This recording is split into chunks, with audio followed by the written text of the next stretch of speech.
The War Council chamber of the Indomitable Will, the crown jewel of the Vesperian hegemony's fleet, was a place designed to diminish the soul. Its ceilings arched upward for 50 meters, plated in polished obsidian that reflected the cold, rhythmic pulsing of the ship's dark matter core. Here, the air was always exactly 18 degrees Celsius, scented with the sterile tang of ozone and the faint metallic musk of the hegemony's ruling caste. We were the masters of 47 star systems, the architects of a peace maintained through the absolute certainty of superior firepower. I stood at my designated station, my sensory frills tucked tight against my neck, a posture of disciplined submission. As the primary behavioral analyst for High Arbiter Xylas, my task was to record not just words, but the micro-fluctuations in the biological signatures of those who knelt before us. In 5 centuries of service, I had recorded the trembling of avian queens and the pheromonal weeping of fungal hive minds. I had never recorded silence. The primitives have been given the standard package. High Arbiter, War Master Kylova announced, his 4 upper eyes fixated on the holographic projection of the 3rd planet in the Sol system. It was a small, fragile-looking thing, marbled with blue and white, spinning with an innocence that felt almost offensive. 72 hours to accept full integration into the hegemony, or we initiate atmospheric ignition. The math is settled. They have no shielding, no plasma arrays, and their primary propulsion relies on controlled explosions. It is like threatening a child with a supernova. Xylas, a towering figure whose exoskeleton was reinforced with silver alloy plating, let out a low, vibrating hum of satisfaction. And their response? They requested a parley, I interjected, checking the data slate. They are sending a single representative. A shuttle has just exited their upper atmosphere. The chamber rippled with the Vesperian equivalent of laughter, a staccato clicking of mandibles. A parley? From a species that still uses radio waves to talk to their own moons? It was a joke, a final desperate gasp for air before the vacuum took them. I watched the visual feed as the human craft approached the docking bay of our dreadnought. It was a hideous, blocky construction of steel and ceramic, looking more like a discarded shipping container than a diplomatic vessel. As the magnifier zoomed in, I felt a strange twitch in my secondary heart. "Arbiter," I whispered. "Look at the hull." Silas leaned forward, his ocular sensors whirring. "What am I looking at, Zephyr?" "Those are rivets, Arbiter," I said, my voice sounding thin even to myself. "Individual metal pins driven through overlapping plates. They are flying a pressurized tin can held together by manual friction." Silas scoffed, the sound like dry leaves skittering on stone. "Perhaps they ran out of glue. It only confirms their irrelevance. Security, prepare the reception. I want the human to see every one of our 60,000 heavy ion cannons as they pass through the atmospheric shield. Let them drown in the scale of their own inadequacy. The human who stepped out of the shuttle 10 minutes later did not drown. His name was Julian Vance. He was remarkably small, draped in a charcoal-colored suit of organic fibers that looked ancient compared to our liquid metal uniforms. He carried no weapons, no visible tech augmentations, and moved with a gait that was neither hurried nor hesitant. As he was marched into the center of the council chamber, flanked by 2 Vesperian enforcers, 3 times his mass, he did something no other species had ever done. He looked up at the obsidian ceiling, studied the dark matter reflections, and then checked a mechanical device strapped to his wrist. 30 seconds early, he murmured, his voice echoing in the vast space. The translation matrix struggled for a moment with his dialect, but the tone was unmistakable. It was the tone of a man checking the time for a routine dental appointment. "Ambassador Vance," Xylas began, his voice amplified to a thunderous resonance that usually brought petitioners to their knees. "You stand before the High Hegemon. You have been given 72 hours to surrender your world to the Vesperian hegemony. We have analyzed your defenses. They are non-existent. We have analyzed your technology. It is prehistoric. Do you understand the futility of resistance?" Vance finally looked at Xylas. His eyes were a startling, piercing gray, devoid of the dilated pupils that indicate terror. He didn't kneel. He didn't even blink. "I understand the math," Julian Vance said, folding his hands behind his back. But the thing about your math, Arbiter, is that you're calculating the cost of a war you think you can win. You haven't even begun to calculate the cost of a war you've already lost. Kalovas stepped down from the command dais, his mandibles snapping in irritation. Lost? We have 300 capital ships in your system. We could turn your oceans to steam in 12 minutes. You are a meatbag on a rock, human. Don't talk to us about losing. Vance turned his head slightly, giving the War Master a look of profound, almost weary pity. See, that's exactly what I'm talking about. You're looking at the steam. You're not looking at what's underneath the water. He reached into his jacket pocket. The enforcers instantly leveled their pulse rifles at his head. Vance didn't flinch. He slowly pulled out a small, rectangular piece of paper, an archaic physical medium, and held it up. You gave us 72 hours to surrender, Vance said, his voice dropping an octave, becoming something cold and dangerously smooth. I'm here to tell you that you won't last 3 seconds if you try to take it. I checked my sensors. Vance's heart rate was 72 beats per minute. Steady. Absolute. It was the most terrifying thing I had ever recorded. The silence that followed was not the respectful quiet of a diplomatic pause. It was the heavy, suffocating stillness of a predator that had just seen its prey grow teeth. High Arbiter Xylas let out a rasping sound that might have been a laugh if there were any humor in it. 3 seconds? Is that a human idiom for please kill us quickly? We are currently scanning your planet for any high-energy signatures. There are none. No hidden railgun batteries, no cloaked satellites, no antimatter mines. You are bluffing with a handful of dust, Envoy Vance. Vance smiled then. It wasn't the smile of a politician. It was the smile of a man who knew a secret that was about to change the universe. You're looking for energy signatures because that's how you fight, Vance said, stepping forward, ignoring the weapons pointed at his chest. You think in terms of output, of wattage, of plasma yields. You've conquered 47 worlds because they all played by your rules. They built shields, so you built bigger guns. They built faster ships, so you built better engines. He took another step, his shoes clicking sharply on the obsidian floor. But humans? We've spent the last 10,000 years killing things much bigger and much faster than us. And we didn't do it by being stronger. We did it by being the most inconvenient species in the galaxy. We don't build shields, Arbiter. We build traps. Traps? Kalova barked. In open space? You have nothing but debris and primitive satellites.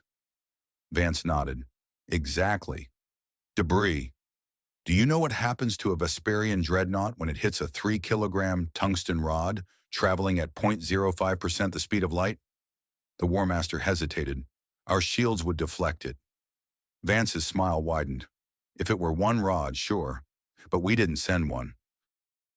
For the last 30 years, under the guise of space junk in failed orbital launches, we've been positioning 24,000 orbital platforms. They aren't powered. They have no electronics. They're just massive, inert weights. We call them the Hail Mary.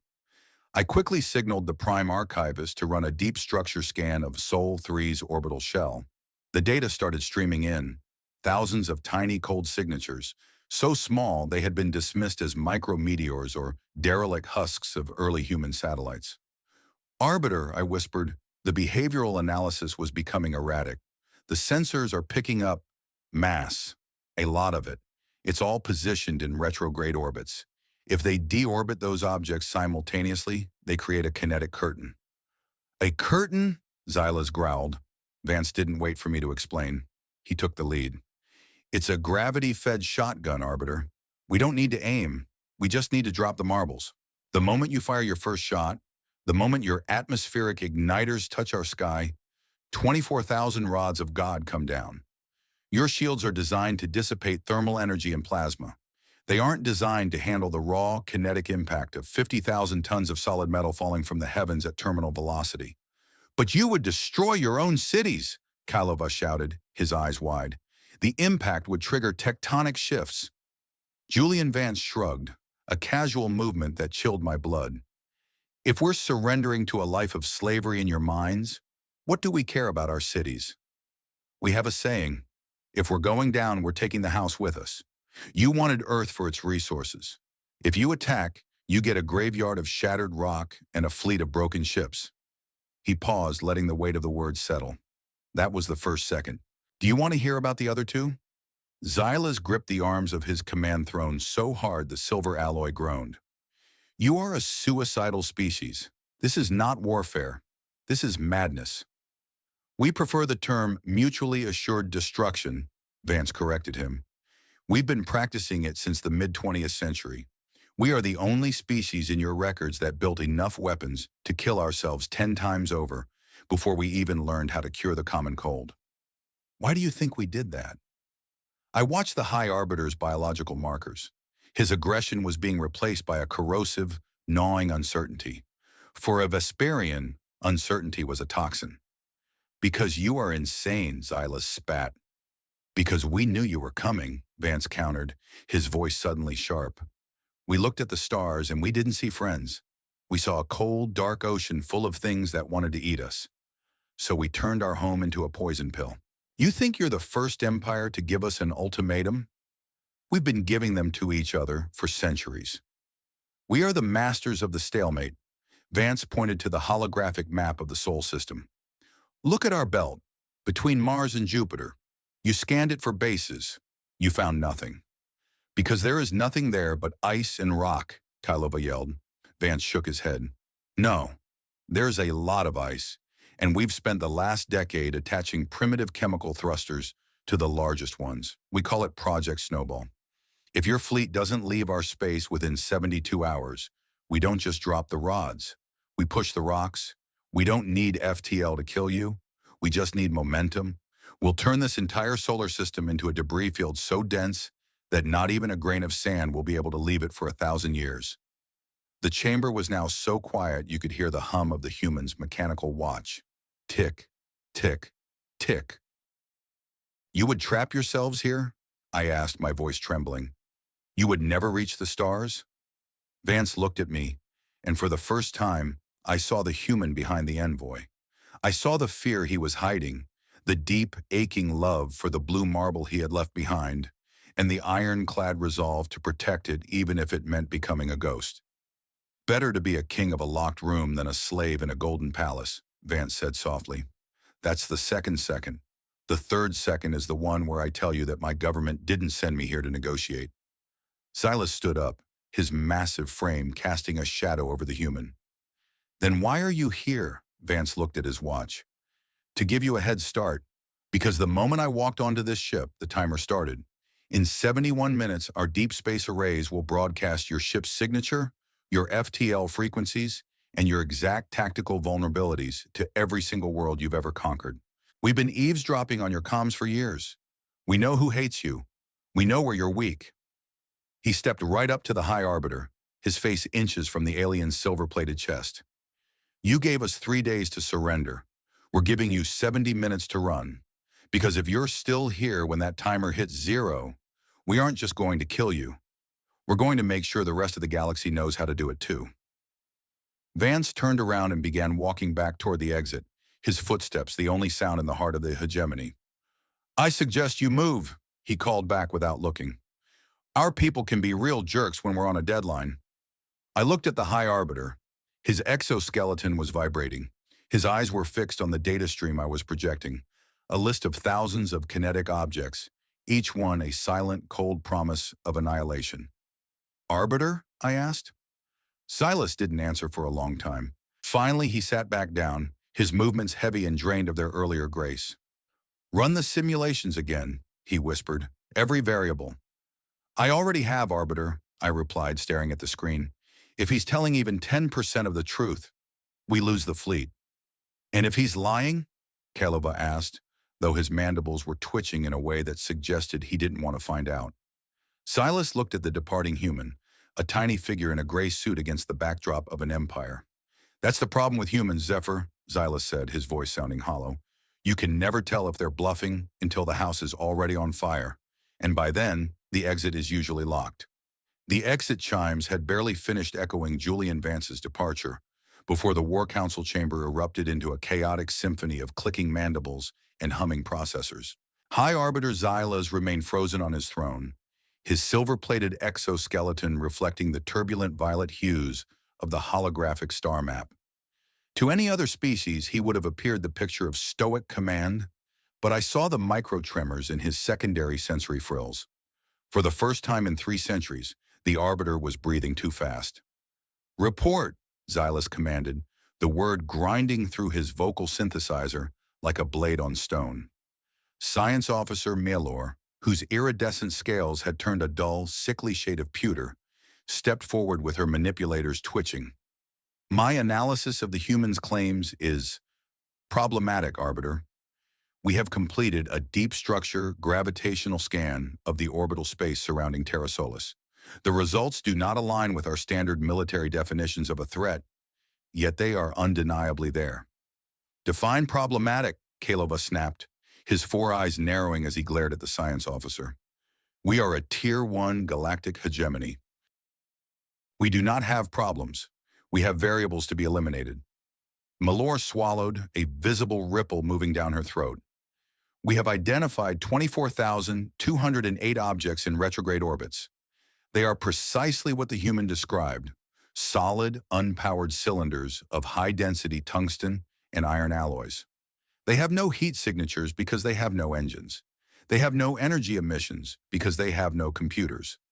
To our long-range sensors, they are effectively invisible, masked by the natural background noise of the planet's magnetic field." "They are rocks," Kalova growled, his upper limbs crossing in a gesture of dismissive contempt. "You are telling me the high hegemony is being held hostage by a collection of primitive paperweights?" "It is the physics, War Master," Malor countered, her voice gaining a frantic edge. "Each cylinder weighs approximately 10 tons. Because they are in retrograde orbits, their relative velocity compared to our stationary fleet is staggering. If they are deorbited, and they have been rigged with simple, timer-based mechanical decouplers, they will impact with the force of small nuclear devices. But there is no radiation, no electromagnetic pulse, just raw, kinetic energy. Our shields are tuned to deflect high-energy particles and plasma bolts. They work by creating a magnetic lattice that scatters energy. But these are just mass. To stop a 10-ton rod of tungsten traveling at 20 kilometers per second, you need a physical barrier of equal density. Our hulls are strong, but they are not thick enough to survive 16 direct hits per second." "And the rocks?" Xylas asked, his voice low and dangerous. "The ones in the belt?" Malor adjusted the holographic display. "We have confirmed 36 large asteroids in the inner belt of the system have been fitted with massive chemical thrusters. They are crude, inefficient, and loud." But Vance was telling the truth. They don't need to be sophisticated. They just need to be pointed in the right direction. If they ignite those engines, the entire Sol system will be turned into a navigational nightmare. It will be a debris field so dense that even our warp drive sensors won't be able to find a clear path out. We would be stuck in a cage of our own making. I watched the faces of the council members. In the Vesperian hegemony, we pride ourselves on being the most rational species in the galaxy. We built our empire on the logic of overwhelming force. We win because we are smarter, faster, and more advanced. But the humans weren't fighting with technology. They were fighting with gravity and inertia, the two most stubborn forces in the universe. They were fighting with the weight of nothing. "This is a bluff," Kalova insisted, though his pheromones were beginning to carry the sharp, acidic scent of doubt. "No species would willingly destroy their own orbital space. No species would risk the tectonic collapse of their home world just to spite an invader. It defies every law of biological preservation. It is a total cluster mess of a strategy." I stepped forward then, my data slate glowing with a soft amber light. "Arbiter, if I may. My behavioral analysis of Envoy Vance suggests otherwise." "Speak, Zephyr," Xylas said, not looking at me. "The humans have a unique psychological trait they call the scorched earth policy," I began, pulling up historical records our scouts had recovered from the humans' early data networks. Throughout their history, when faced with an unbeatable foe, they have repeatedly chosen to destroy their own resources rather than let an enemy have them. During their second planetary war, they burned entire forests and poisoned their own wells to stop an advancing army. They don't think in terms of biological preservation. They think in terms of legacy. Legacy, Kalova scoffed. What legacy is there in a dead world? The human believes that if they cannot have their freedom, no one should have their planet, I explained. It is a form of defiance that our predictive AI cannot account for because it is fundamentally irrational. They are willing to die just to make sure we don't win. To them, that is a victory. It's a real kick in the teeth for our tactical software.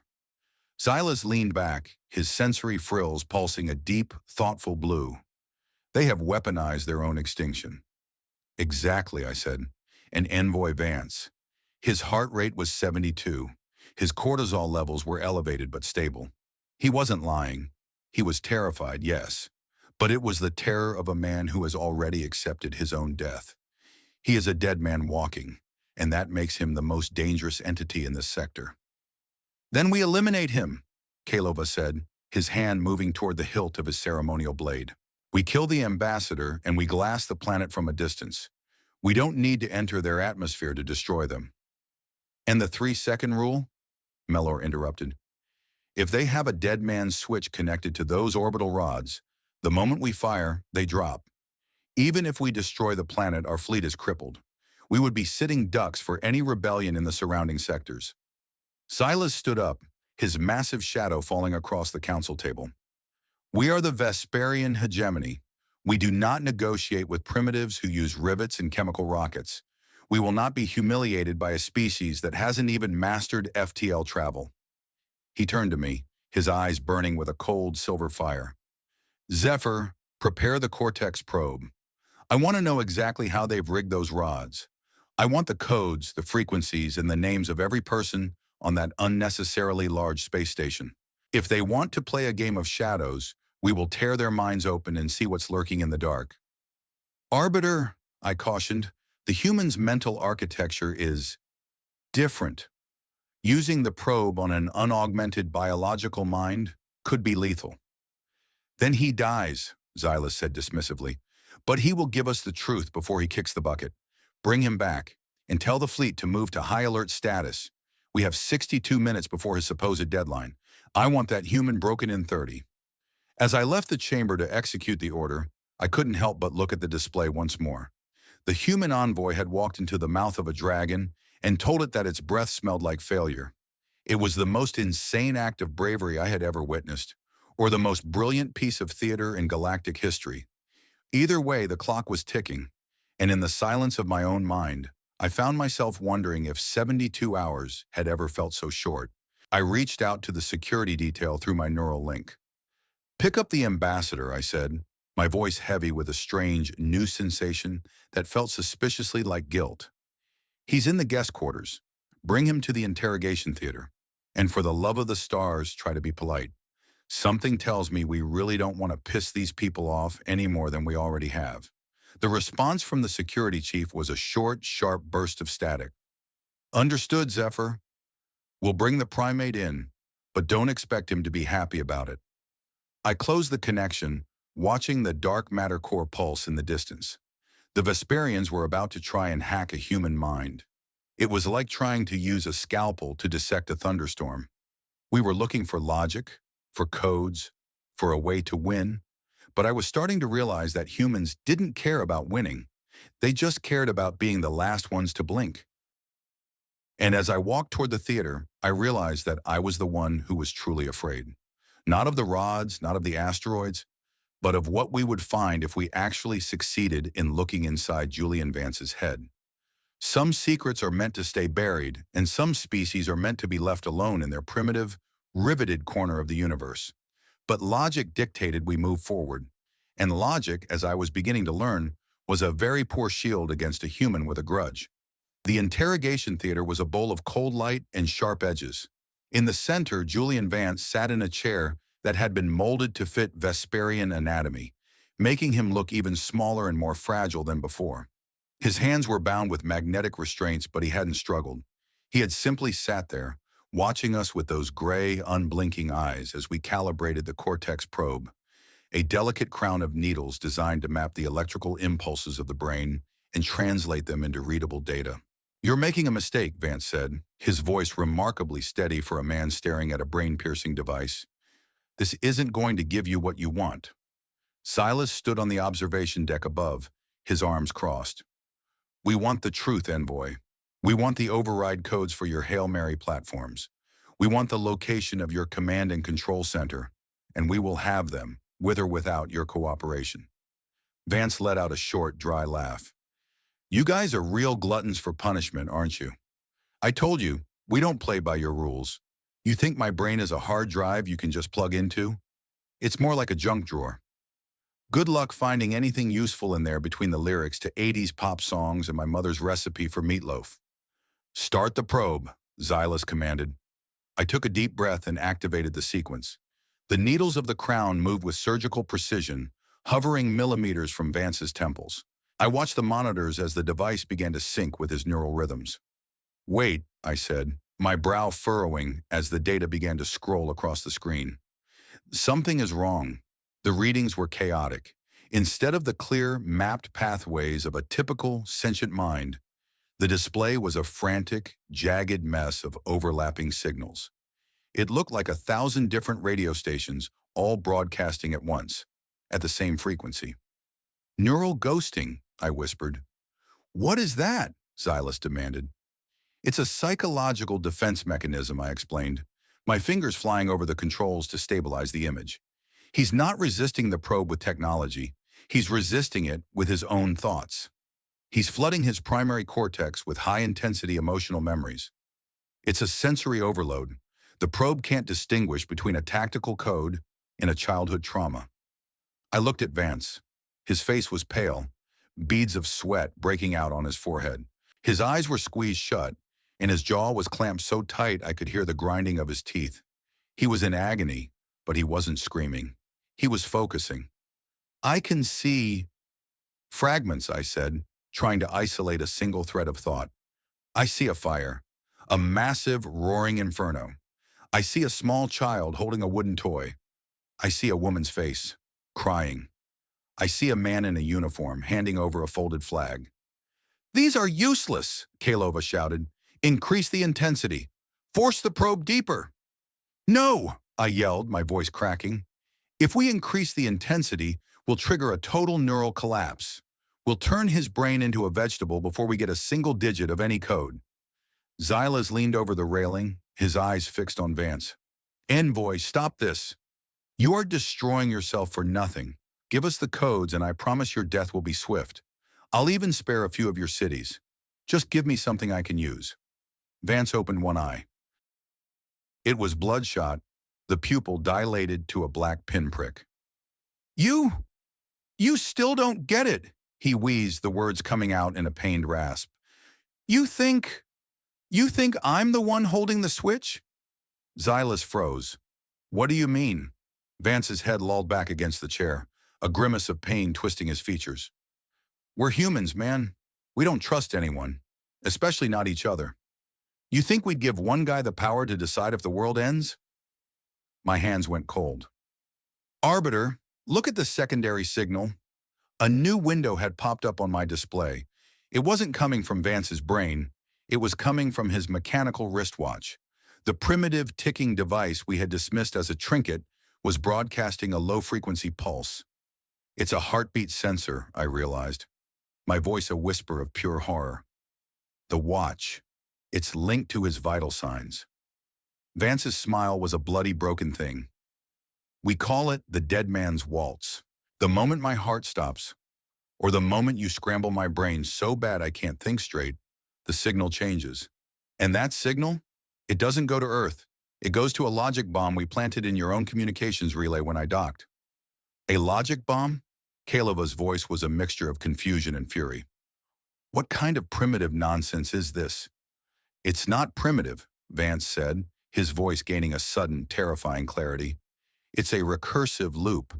It's a piece of code that looks like a standard diagnostic request. But once it's in your system, it starts asking your ships to calculate the value of pi to the last digit. It asks your navigation computers to find a route to a point that doesn't exist. It's a digital virus that feeds on your own processing power. He looked up at Xylas, his expression one of pure, unadulterated defiance. You wanted to hack me? You already did. The moment you scanned my shuttle, You pulled that code into your mainframes. Right now it's dormant. It's waiting for my heart to skip a beat.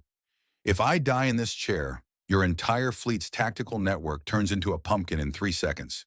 No shields, no targeting, no FTL. You'll be floating in the dark with 24,000 rods of God falling on your heads. Xylas lunged for the communications console. Scan the relay. Now! The response from the bridge was instantaneous and panicked. Arbiter, we have an anomalous process running in the tertiary subsystems. It's replicating. We can't delete it. It's woven into the core command architecture. Turn it off, Xylas hissed, his voice trembling with a rage that was rapidly turning into terror. Vance let out a long, ragged breath, his body sagging in the magnetic restraints. You can't turn it off. It's like a human heart, Arbiter. It only knows how to do one thing. Keep going until it stops. And it only stops when I do. I looked at the monitor. Vance's heart rate was climbing, 100 beats per minute, 110. The strain of the neural ghosting and the threat of the probe were pushing his body to the limit. He was dying right in front of us, and his death would be our executioner. Shut it down, Xylas screamed at me. Shut down the probe. Release him. I slammed my hand onto the emergency override. The crown of needles retracted instantly, and the magnetic restraints hissed as they lost power. Vance slumped forward, falling out of the chair and onto the cold floor. He lay there for a moment, gasping for air, his body shaking with violent tremors. I rushed down from the observation deck, pushing past the guards to reach him. I knelt beside him, my sensory frills picking up the intense, burning heat of his skin. He was in shock, his nervous system frazzled by the interrogation. Are you okay? I asked, the question feeling absurd even as I said it. Vance rolled onto his back, staring up at the bright lights of the ceiling. He let out a weak, coughing laugh. Oh yeah, I'm great. Just another Tuesday at the office. He looked at me, and I saw something in his eyes that I hadn't seen before. It wasn't defiance. It wasn't anger. It was a deep, soul-crushing exhaustion. You know why we do it? He whispered so low the others couldn't hear. Why we build the bombs and the rods and the traps. Why? I asked. Because we're scared, Vance said, a single tear tracking through the soot and sweat on his face. We're terrified of the dark. We're terrified of what's out there. And the only way we know how to deal with that fear is to make sure that whatever is out there is more scared of us than we are of it. He reached out and grabbed my arm, his grip surprisingly strong for someone so broken. Courage isn't about not being afraid, Zephyr. It's about being so damn scared your knees are shaking, and then standing up anyway because there's nowhere else to go. We don't have your ships. We don't have your tech. All we have is each other and a whole lot of spite. I looked at his hand on my arm, 5 fragile fingers, skin and bone, capable of such incredible violence and such profound vulnerability. In that moment, the Vesperian hegemony, with all its dark matter cores and silver-plated warriors, felt small.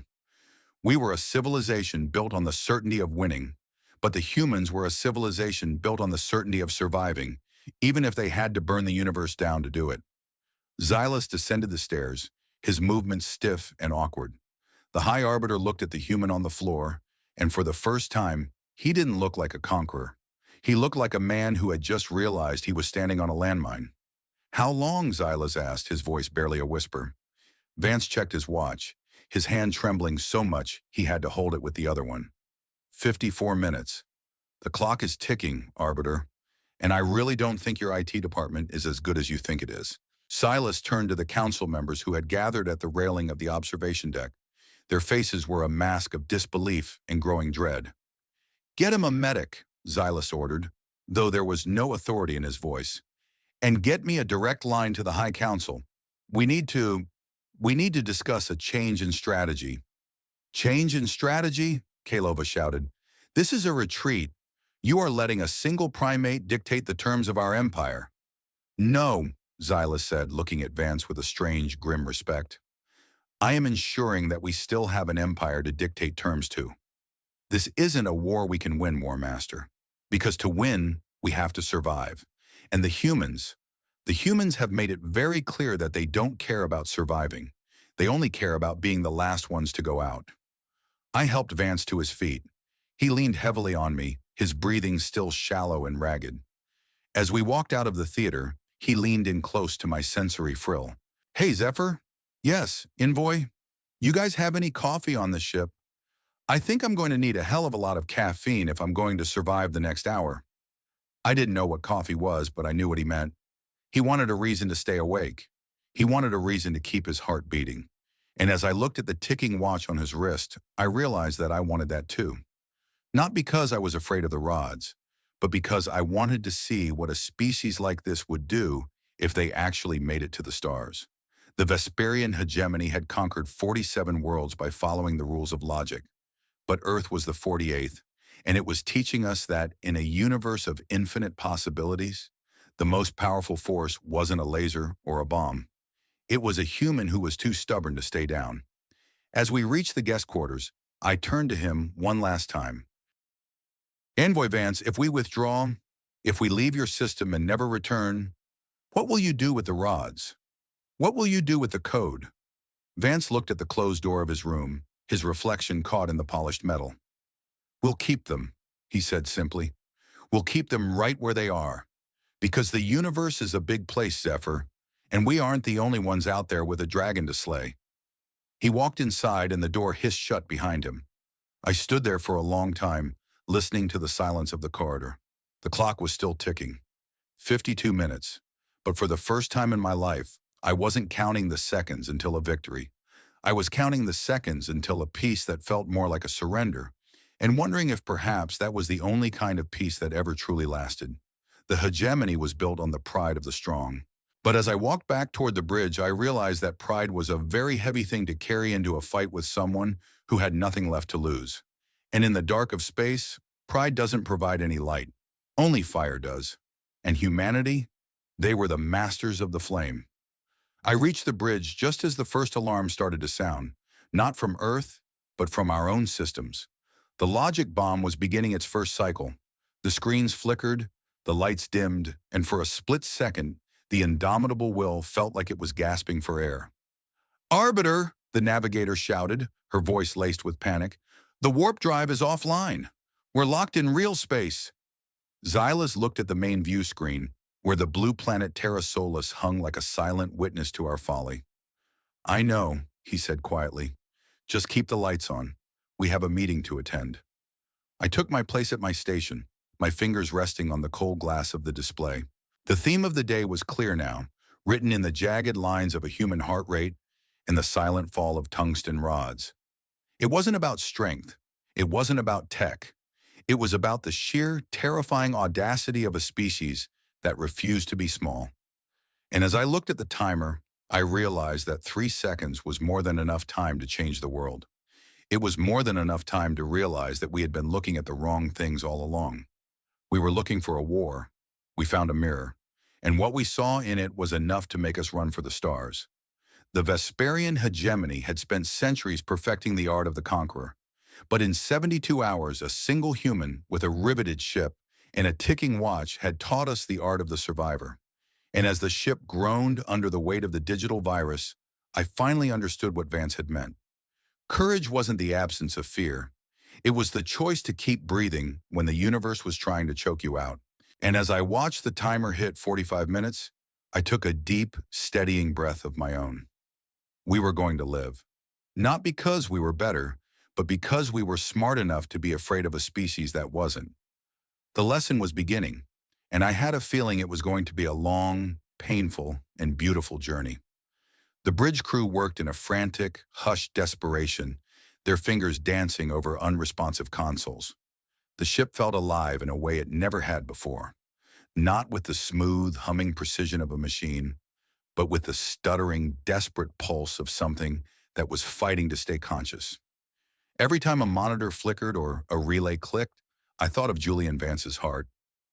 I thought of the 24,000 rods. War Master Kalo Va was screaming at a junior technician, his voice a ragged edge of frustration. "I don't care if the subroutines are compromised. Bypass the mainframe. Give me manual control of the point defense systems." "We can't, sir." The technician wailed. her scales turning a translucent, terrified white. The manual overrides are mechanical, but the targeting sensors are digital. If the logic bomb is running, the sensors can't distinguish between an asteroid and a friendly hull. If we fire, we're just as likely to hit ourselves as the rods. Xylas didn't join the screaming. He stood at the center of the bridge, staring at the planet on the screen. He looked like he was mourning something. "Arbiter?" I said, stepping closer to him. "The High Council is on the emergency channel. They are demanding a status report. They want to know why the fleet hasn't initiated the atmospheric ignition." "Tell them," Xylas began, then stopped. He looked at me, his ocular sensors focusing with a sudden, sharp clarity. "Tell them that the atmosphere is already occupied." "Occupied?" I asked. "By the ghosts of 1,000 human wars," he said. "Tell them that Earth is not a planet. It is a bunker, and we are currently trying to break into it with a wooden stick." He turned back to the screen. "Tell them we are withdrawing. Tell them that the cost of integration is higher than the value of the system." "And Zephyr?" "Yes, Arbiter. Draft a formal invitation for Envoy Vance. When we reach the edge of the system, I want to sign the treaty myself." "On his ship?" "On the riveted ship?" I asked, surprised. "Yes," Xylas said, a faint, sad smile touching his mandibles. "I want to see those rivets for myself. I want to remember what it looks like when a species decides that they'd rather be held together by pins and hope than be broken by an empire. It's a lesson the hegemony needs to learn if we're going to survive another 1,000 years." I nodded, my heart, my own Vesperian heart, beating with a strange rhythmic echo of the humans. I began to transmit the message to the High Council. It was a message of failure, yes. But as I watched the timer on my display, I realized it was also a message of hope. Because as long as there were species like the humans in the galaxy, the universe would never be a predictable place. It would never be a solved equation. It would always be full of surprises, of traps, and of people who stood their ground when they were supposed to run. And as I hit the send button, I realized that I wasn't just recording history anymore. I was witnessing the moment the hegemony finally grew up. We were no longer the masters of everything. We were just one more species trying to find our way in a very big, very dangerous, and very beautiful dark. The logic bomb continued to churn in the background, a silent reminder of our vulnerability. But as the warp drive hummed with a tentative, flickering energy, I knew we were going to make it. Not because we were lucky, but because we had finally learned the most important rule of the stars. Never, ever underestimate a species that has nothing left to lose but their pride. Because they will trade that pride for your destruction every single time, and they'll do it with a smile on their face and a ticking watch on their wrist. The bridge was quiet now, the frantic energy replaced by a grim, purposeful focus. We were leaving. We were running. And for the first time in 300 years, the Vesperian hegemony was okay with that. Because sometimes the only way to win is to walk away. And sometimes the most courageous thing you can do is admit that you're terrified. I looked at the blue marble one last time before we jumped to real space. It looked so small, so fragile. But I knew better now. I knew that inside the blue marble was a fire that could light up the entire galaxy or burn it to a crisp. I hoped, for all our sakes, it was the former. But as the stars began to stretch and the dark matter core roared to life, I had a feeling that whatever happened, Julian Vance and his people would be there, waiting, with their rivets and their rods and their stubborn, beautiful, broken hearts. And that, more than anything else, was a reason to keep going. The timer hit 0. The ship didn't explode. The rods didn't fall. The logic bomb didn't wipe our memories. Instead, a single text message appeared on every monitor on the bridge. It wasn't in Vesperian. It wasn't in code. It was in simple, bold human English. "Safe travels, guys. Don't be strangers." Xylas let out a genuine laugh then, a loud clicking sound that filled the bridge with an unexpected warmth. "Well," he said, wiping a bit of moisture from his ocular sensor, "I suppose we should at least send a thank you note." I smiled, my fingers flying over the keys. "I'll get right on that, Arbiter." And for the first time in a very long time, the air in the War Council chamber didn't smell like ozone and dark matter. It smelled like coffee, or at least what I imagined coffee smelled like. It smelled like a new beginning, The departure from the inner orbit of Terra Solis was conducted with a funereal silence that felt heavier than the dark matter core itself. We were moving at sublight speeds, our warp drives still twitching from the residual echoes of the human's digital virus. High Arbiter Xylas stood on the observation deck, his four ocular sensors fixed on the receding blue marble. He looked like a man who had seen a ghost and was now trying to decide if he should be afraid or enlightened. "Prepare the diplomatic skiff," Xylas said, his voice a low, vibrating hum that barely reached the sensors of his guards. "I am going to the human vessel." Kalova, who had been pacing the bridge with a ferocity that suggested he wanted to bite the very air, stopped mid-stride. "You are what?" "Arbiter. That is a violation of every security protocol in the hegemony's code. That ship is a death trap. It is a collection of jagged metal and primitive chemicals. If the human sneezes too hard, the whole thing might come apart at the seams." "Then I will be very careful not to make him sneeze," Xylas replied, his tone dry. "Zephyr, you will accompany me. Your behavioral logs are the only things that make sense in this catastrophe." I felt my sensory frills flatten against my neck, a reflexive sign of intense anxiety. "Me? Arbiter? Into the riveted box?" "You are curious, aren't you?" Xylas asked, turning to look at me. "You want to see the species that weaponize gravity. You want to see the man who laughed at a Cortex probe." I didn't have an answer that wouldn't sound like a confession of treason. I was curious. I was terrified. But mostly I was fascinated by the sheer, impossible weight of Julian Vance's presence. He had walked into our home and moved the furniture without asking. The journey across the void between the indomitable will and the human shuttle, which Vance had dryly informed us was named the SS Resilient, took approximately 15 minutes. In Vesperian space travel, 15 minutes is enough time to cross a star system. In the shadow of Earth, it was a crawl through a graveyard of silent, waiting tungsten rods. As our sleek, liquid metal skiff docked with the Resilient, the contrast was almost painful. Our ship was a masterpiece of flowing lines and silent energy. Theirs was a cacophony of groaning metal and hissing steam. When the airlock cycled open, the smell hit me first. Not the sterile ozone of the hegemony, but something warm, organic, and slightly burnt. It smelled like old oil, recycled oxygen, and something Vance later told me was stale coffee. "Welcome to the five-star suite," Vance said, leaning against a bulkhead that was visibly vibrating. He looked worse than he had in the interrogation theater. His suit was wrinkled, his eyes were sunken, and he was holding a ceramic mug with both hands as if it were the only thing keeping him tethered to the floor. "Hi, Arbiter," Vance said, nodding to Xylas. "Zephyr, watch your step. The gravity plating is a bit finicky on the port side. If you feel like you're getting 5 kilos heavier, just lean to the right." Xylas stepped into the cramped cabin, his head nearly brushing the exposed wiring on the ceiling. He looked around with a mixture of horror and awe. "You live in this?" he asked, his voice echoing in the small space. "For 3 weeks at a time," Vance replied, taking a sip from his mug. "It's not the indomitable will, I'll give you that. But it's got a good heater, and the Wi-Fi is decent when we're not being jammed by an intergalactic empire." Xylas reached out and touched a row of large, steel rivets near the viewport. These are manual?" "Hand-driven," Vance said. "My grandfather worked the line that built the hull plates. He used to say that if you can't see the seams, you can't trust the ship. We like to know exactly what's holding us back from the vacuum." The Arbiter fell silent, his fingers tracing the rough edges of the metal. I stood back, my sensors recording everything. The temperature was 23 degrees Celsius. The humidity was 40%. The vibration frequency was 42 hertz. It was a chaotic, noisy, inefficient environment. And yet, looking at Vance, I realized it was exactly where he belonged.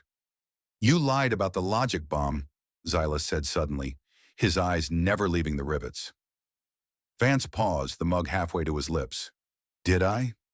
"Our technicians spent the last 40 minutes trying to isolate the code," Xylas continued. "They found a series of recursive loops.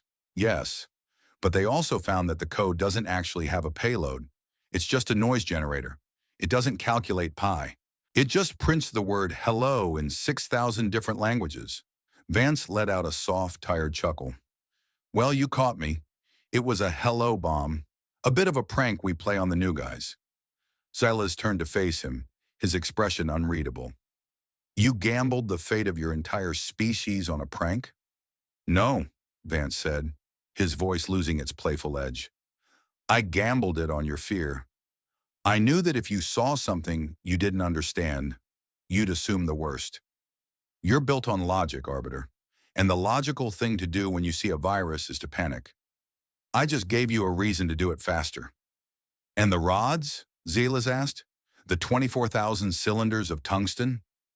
Oh, those are real, Vance said, his eyes turning cold. Those are very, very real. We don't prank with gravity, Arbiter. That's just good old-fashioned physics. You can check the math on that one as much as you want. Xylas let out a sound that was almost a sigh. You are the most infuriating creature I have ever encountered. You stand in a ship held together by pins, threatening an empire with rocks and a greeting card, and you act as if you've already won. Vance set his mug down on a small cluttered table. We haven't won, Arbiter. We just haven't lost yet. And in my neighborhood, that's a pretty good Tuesday. He reached into a drawer and pulled out a physical document, 2 sheets of thick, cream-colored paper with ink markings at the bottom. This is the Mutual Defense Pact. It's a bit different from the one I sent your bridge. No fine print, no hidden clauses, just a promise. You stay out of our yard, we keep our rocks in the sky. You get attacked by someone who doesn't play nice, we show up with the rods. Xylas took the papers, his large manipulators careful not to tear the fragile material. Why would you help us? We were going to glass your planet. Because you're not the biggest fish in the pond, Vance said, leaning back against the vibrating wall. We've been watching the transmissions from the Perseus arm. There are things out there that make the hegemony look like a group of schoolyard bullies. We figured it's better to have a neighbor who's a bit of an ass than a neighbor who wants to eat your brains. Xylas looked at the document for a long time. I could see the internal struggle in his markers, the pride of a conqueror battling the pragmatism of a survivor. The humanistic theme was being tested right there, in the cramped, oil-scented heart of the resilient. Was it courage to sign a pact with a species that had just humiliated you? Or was it cowardice to avoid a fight you might lose? I think, Xylas said, looking up at Vance, that I am beginning to understand why your species survived yourself. You don't fear the end of the world. You've already lived through it a dozen times in your own heads. Vance nodded slowly. We're specialists in the apocalypse, Arbiter. We've got a whole shelf of books on how to survive when the lights go out. You want to sign the paper, or do we need to talk about the asteroids again? Xylas took a mechanical pen from his belt, a device that used controlled magnetic ink, and signed the document with a flourish. There, he said, handing it back. The Vesperian hegemony is now an ally of the United Terra Nations. May the stars have mercy on anyone who tries to cross us both. I felt a surge of relief so intense it made my secondary heart skip a beat. It was over. The stalemate was broken. We were going home, and the humans were staying in their sky. But the relief was short-lived. A sharp, high-pitched alarm began to blare from the Resilience console. It wasn't the rhythmic, polite alarm of the hegemony. It was a harsh, screeching sound that felt like a needle in my auditory sensors. Vance lunged for the console, his hands flying over the manual switches. What the hell? Arbiter! Kalova's voice exploded through Xylas's neural link, so loud I could hear the distortion. We have a situation. The Eternal Fang and the Void Stalker have broken formation. They are targeting the indomitable will. Xylas's frills went rigid. What? On whose authority? War Master Valtor, Kalova shouted, the sounds of weapon fire echoing in the background. He's calling it the Iron Purge. He says you've betrayed the hegemony by signing a pact with primitives. He's trying to seize the dreadnought. Vance looked at Xylas, his face pale but his eyes burning. Well, Arbiter, it looks like the schoolyard bullies just started a civil war. I watched the holographic display on the Resilience wall. 2 Vesperian destroyers were moving in on our flagship, their ion cannons glowing with a lethal violet light. The indomitable will, still crippled by the residual effects of the hello bomb, was struggling to bring its shields to full power. Xylas slammed his fist against the table, the ceramic mug rattling. Valtor. That arrogant, short-sighted fool. He will get us all killed. Vance didn't hesitate. He grabbed a headset and slammed it onto his ears. This is Envoy Vance to Orbital Command. Code Red. I repeat, Code Red. We have a rogue element in the sector. Target the Eternal Fang and the Void Stalker. Do not, I repeat, do not hit the flagship. He looked at Xylas, a grim, determined smile on his face. Hey, Arbiter, you wanted to see if the rods were real? Xylas looked at the screen, his markers settling into a state of cold, crystalline focus. Show me, Envoy. Show me the weight of nothing. Vance hit a sequence of 3 large red buttons on his console. Wait for it, he whispered. On the view screen I saw it. It wasn't a flash of light. It wasn't an explosion of energy. It was just a series of black streaks, 24 of them, tearing through the upper atmosphere of Earth like needles through silk. They were silent, invisible to the destroyer's sensors because they had no heat, no power, no life. They were just 10-ton cylinders of tungsten, falling at 20 kilometers per second. The Void Stalker didn't even have time to turn its shields. The first rod hit the destroyer's midship. It didn't explode. It simply punched through the hull as if it were made of paper. The kinetic energy was so immense that the structural integrity of the entire ship shattered in a millisecond. One moment, the Void Stalker was a proud vessel of the hegemony. The next, it was a cloud of expanding debris and atmospheric venting.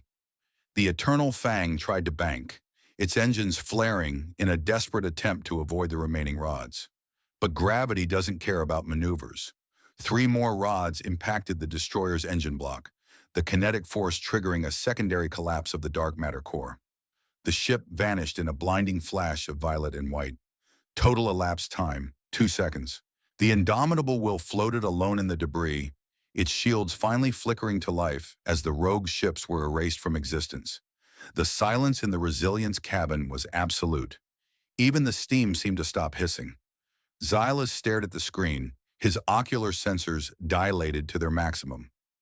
24 rods, he whispered.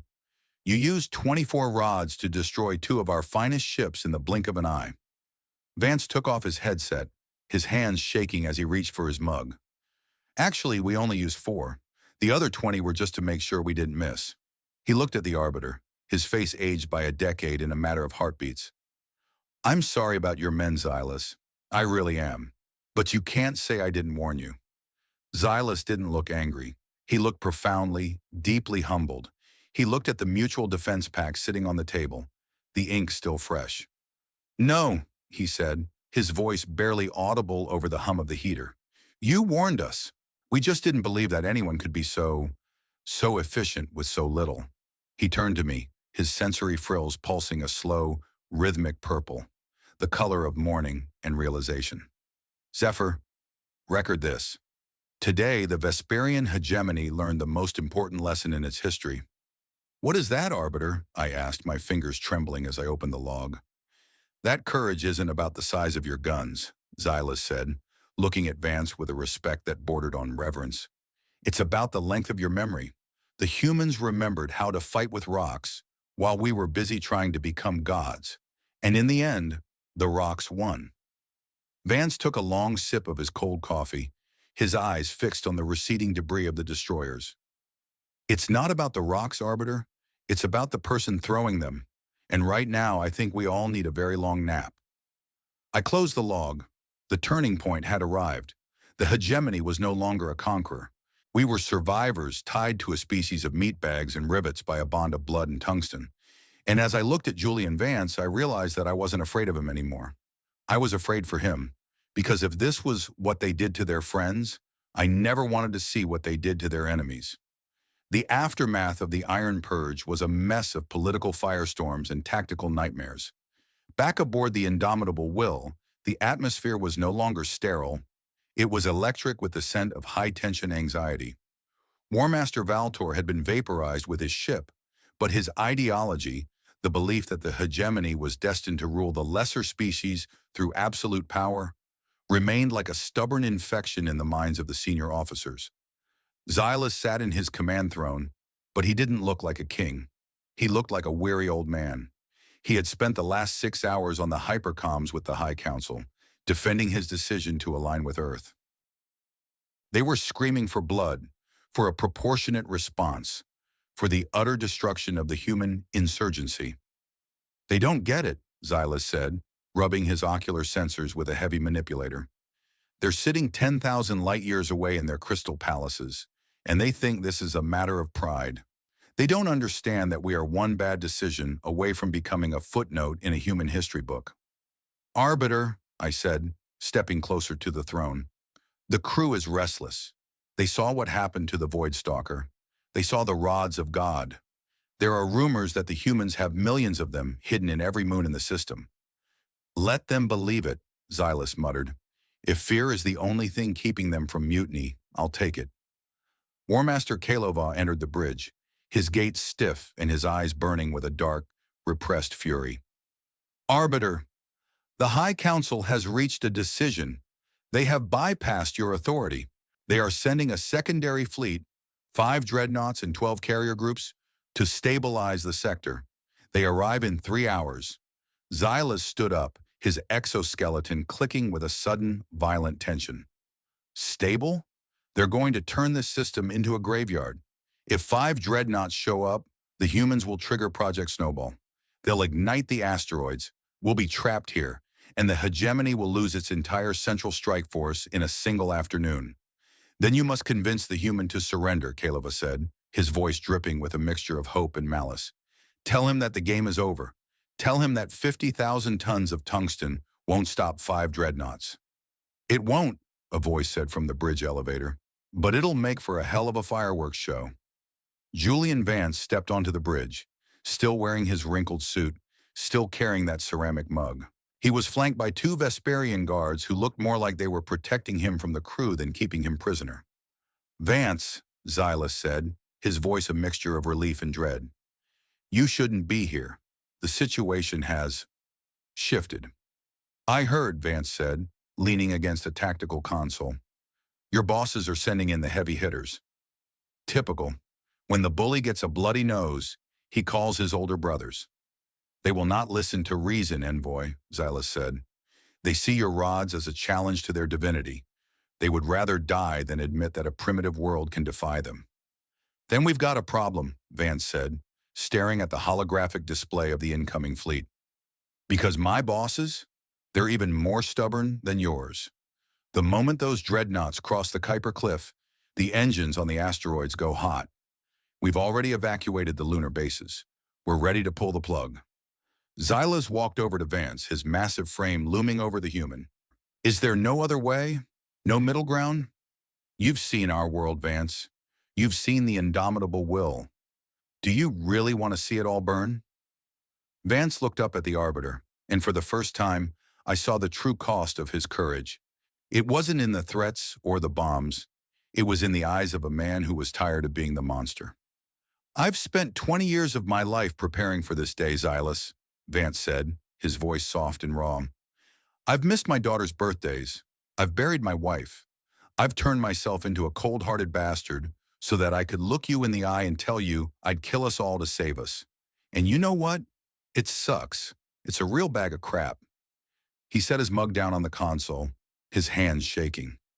I don't want to burn your ships. I don't want to see my planet become a tomb.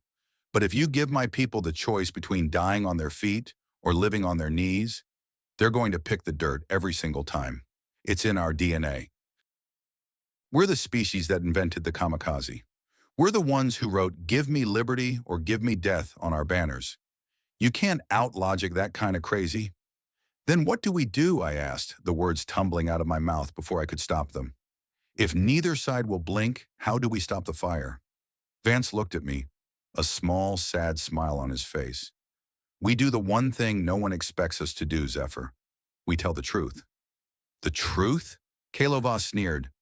The truth is that you are primitives and we are gods. No, Vance said, turning to the War Master. The truth is that we're both terrified. You're scared that you're not as strong as you think you are. And we're scared that we're exactly as weak as we look. We've been lying to each other for 72 hours. It's time to stop the theater. He looked at Xylas. Arbiter, give me a direct link to your High Council. No filters, no tactical overlays. Just a video feed of this bridge. Xylas hesitated. If I do that, I am committing treason. You're already a traitor in their eyes, Xylas, Vance said. Might as well be a brave one. Xylas nodded slowly. Zephyr, open the channel. Wide band. Broadcast it to every ship in the sector. Let everyone see the sleeping monster and the conqueror in the same room. I activated the comms array, my heart hammering against my ribs. The bridge lights dimmed as the massive holographic emitters at the center of the room flared to life. 5 figures appeared, the High Council of the Vesperian Hegemony. They were ancient, their exoskeletons encrusted with jewels and ritual scars, their eyes cold and distant as the stars. High Arbiter Xylas, the central figure, spoke, its voice a grating screech of authority. Why have you failed to pacify the primitives? Why is our fleet stalled at the edge of the system? Xylas stepped into the light, but he didn't kneel. I have not failed, High Prelate. I have discovered a truth that our empire has forgotten. I have discovered that power is not measured in ion cannons or dark matter cores. It is measured in the willingness to lose everything for a cause you believe in. He reached out and pulled Julian Vance into the light beside him. This is Envoy Julian Vance of Earth. He is a man who lives in a ship held together by rivets. He uses rocks to destroy destroyers, and he is currently holding a knife to the throat of this entire sector. The High Council rippled with a mixture of shock and disdain. You allow this primate to stand on our bridge? You allow him to speak to us? He has something to show you, Xylas said. Vance stepped forward, his face illuminated by the flickering light of the transmission. He didn't look like a hero. He looked like a tired, middle-aged man who just wanted to go home. Hey, he said, his voice echoing through the council chambers, 10,000 light-years away. I'm Julian, and I've got a message for you. He reached into his pocket and pulled out a small portable data drive. You've seen the rods. You've seen the destroyers vanish. You think you can send 5 dreadnoughts and stabilize us. But here's the thing. We didn't just build rods. He plugged the drive into the console, and the holographic map of the Sol system changed. It wasn't a map of planets and asteroids anymore. It was a map of the sun, Sol 1. We've been studying your FTL tech for years, Vance said. We realize that your warp lanes rely on the gravitational stability of the local star. If the star's magnetic field fluctuates, the warp lane collapses. He looked at the High Council, his eyes burning with a dark, terrifying light. We've spent 40 years building a series of satellites that are currently orbiting our sun. They're called the Icarus Array. If those dreadnoughts cross the Kuiper Cliff, we don't just drop the rods. We trigger a solar flare so massive it'll rip the atmosphere off our planet and turn this entire system into a supernova-level explosion. The High Council went silent. Even Kalova stopped breathing. You would destroy your own sun? The High Prelate asked, its voice trembling. In a heartbeat, Vance said, like I told the Arbiter, we're the masters of the stalemate. If we can't have the light, nobody gets the light. You want to see if I'm bluffing? Come on in. The water's fine. The silence that followed was the most profound thing I have ever experienced. It was the silence of an empire realizing that they had finally found something they couldn't conquer. They had found a species that was more in love with its freedom than its existence. It was the cost of pride, laid bare in the light of a dying sun. And then Julian Vance did the most unexpected thing of all. He started to cry. Not the loud, dramatic weeping of a child, but the quiet, shaking tears of a man who was broken by the weight of his own courage. He leaned his forehead against the console, his shoulders heaving. Please, he whispered, his voice cracking. Don't make me do it. I don't want to kill my world. I don't want to kill yours. Just leave us alone. We're just trying to live. Why can't you just let us live? The High Council stared at him. Xylas stared at him. Even the guards stared at him. It was the most human thing I had ever seen. In that moment, the sleeping monster was gone. There was only a man, terrified and alone, standing in the middle of a war he didn't want to fight. The humanistic theme had reached its peak. Courage wasn't the absence of fear. It was Julian Vance, crying on the bridge of a dreadnought, pleading for a peace that he was willing to die for. The High Prelate looked at the other council members. They whispered to each other in a language I didn't understand. Finally, the prelate looked back at Xylas. "High Arbiter," the prelate said, its voice sounding strangely small. "Withdraw the fleet. The Sol system is designated a restricted zone. Any Vesperian ship entering this sector without human authorization will be considered a rogue element and destroyed by our own forces." The transmission cut out. The bridge lights returned to normal. The holographic map of the sun vanished. Xylas stood there for a long time, looking at Vance. He reached out a heavy manipulator and placed it on the human's shoulder. It was a gesture of comfort, a gesture that no Vesperian had ever shown to a lesser species. "It is over, Vance," Xylas said softly. "They are leaving." Vance didn't look up. He just kept crying, his hands gripping the edge of the console until his knuckles were white. "We almost did it," he whispered. "We almost killed everyone." "Yes," Xylas said, "but you didn't. And that is why you are stronger than we are. Because you knew the cost, and you were still willing to pay it. But you were also brave enough to ask us not to make you." I stood there, my sensors recording the scene. The temperature was 21 degrees. The heart rate of the human was slowing down. The scent of ozone was fading, replaced by the lingering smell of stale coffee from Vance's mug. We had survived, but the cost was high. The hegemony had lost its pride. The humans had lost their innocence. And I had lost my belief that the universe was a logical place. But as I looked at Julian Vance, I realized that I wouldn't trade that loss for anything. Because for the first time in 500 years, I felt like I was actually alive. The alliance was real, not because of a pact on paper, but because of a shared fear and a shared tear on a cold obsidian bridge. We were going to live, and that was enough. As the indomitable will turned away from Earth, moving back toward the stars, I stayed by the viewport. I watched the blue marble until it was just a tiny speck of light in the dark. "Goodbye, Xylas," I whispered. "And thank you. Thank you for teaching us that, even in the dark of space, there is always a reason to keep the lights on, even if it's just to see the face of the person you're trying not to kill." Julian Vance stayed on our ship for another 2 days while his shuttle was being repaired. He didn't talk much. He spent most of his time in the guest quarters, staring at a picture of a little girl in a pink dress. I brought him a cup of the Vesperian equivalent of tea. He took it with a nod. "Hey, Zephyr." "Yes, envoy? You think we'll ever see each other again? Without the rods and the bombs?" I looked at him, my sensory frills pulsing a warm, gentle orange. "I hope so, Julian. I really do." He smiled then, a real, genuine smile. "Yeah, me too. But if you see any big rocks heading your way, give me a call. I've still got a few favors I can pull." I laughed, the sound strange and new in my own ears. "I'll do that, Julian. Stay frosty." He winked at me, a human gesture I was still trying to figure out. "You too, Zephyr. See you in the funny papers." And then he was gone, his riveted ship disappearing into the void, heading back to a home that had never looked so beautiful. The hegemony was different now. We were no longer conquerors. We were observers. We were students.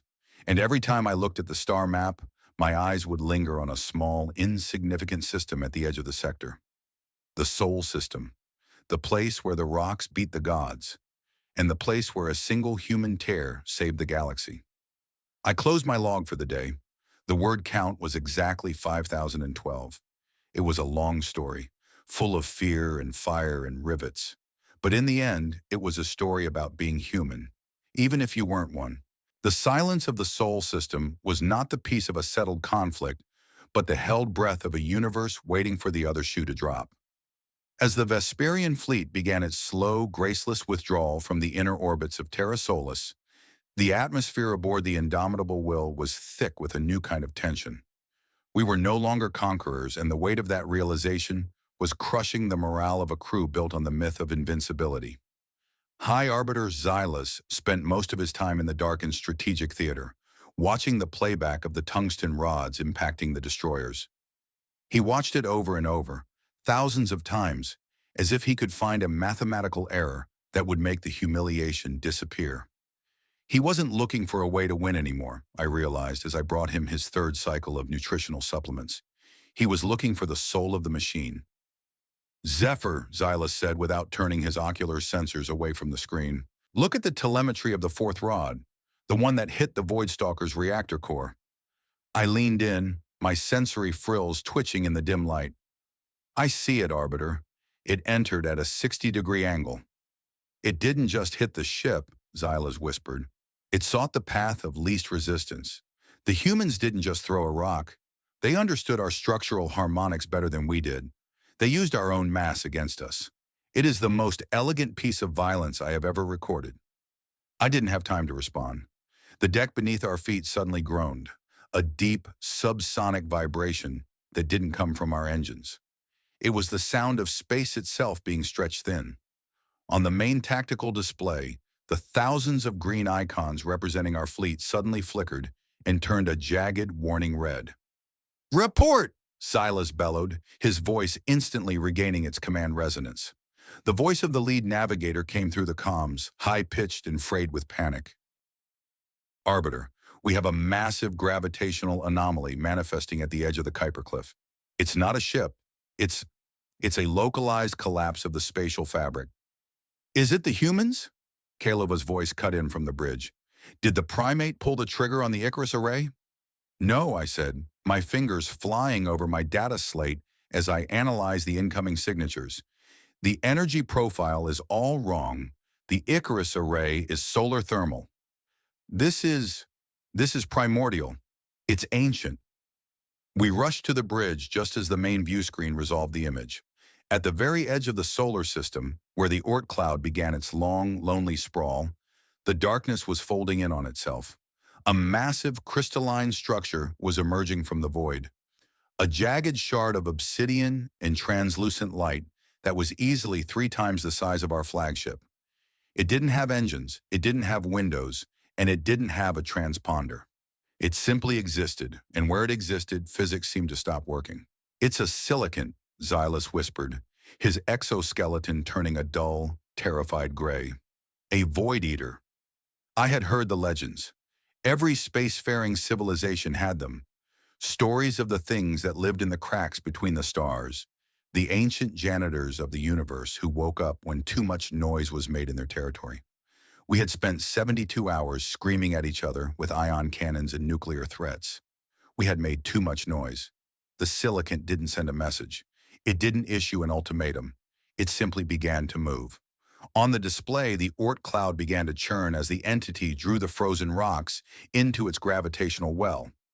It wasn't just moving through the system. It was consuming the system's protective shell to build itself a body. War Master Kylova lunged for his station. "Target the anomaly. Charge the main dark matter lance. If it wants a fight, we'll give it one." "No," I screamed. "War Master, stop!" "If you fire at that thing, you're just giving it more energy to absorb. It feeds on high-intensity radiation." "Then what do we do, Zephyr?" Xylas asked, turning to me with a look of absolute helplessness. "We cannot run. Our warp drives are still recovering. We cannot fight. And the humans are right in its path." Julian Vance appeared on the bridge a moment later. He wasn't carrying his mug this time. He looked like he had been running, his suit disheveled and his face etched with a grim, crystalline focus. "You guys see that big ugly thing on the horizon?" Vance asked, his voice cutting through the bridge's frantic chatter. "We see it, Julian," Xylas said. "It is a silicon, an ancient entity of the deep void. It is here because of us." Vance walked up to the view screen, his hands shoved deep into his pockets. "I'm not gonna lie, Arbiter. That thing looks like a real piece of work. Our sensors at the Pluto station are going haywire. It's pulling in the Kuiper belt like it's a bowl of popcorn. It will reach your inner planets in less than 6 hours," I said, "and our fleet is in no condition to stop it." Vance turned to Xylas, his gray eyes narrowing. "You guys have any of those fancy gravity wells left? The ones you used to keep your ship stable during the jump?" "We have gravitational stabilizers, yes," Xylas said. "But they are defensive, Julian. They cannot be weaponized against something of that scale." Vance looked back at the obsidian shard. "Everything can be weaponized if you're brave enough to break it. Look, I've been talking to my science teams back on Earth. They think that thing isn't actually solid. It's a sentient field of gravity holding a bunch of space junk together.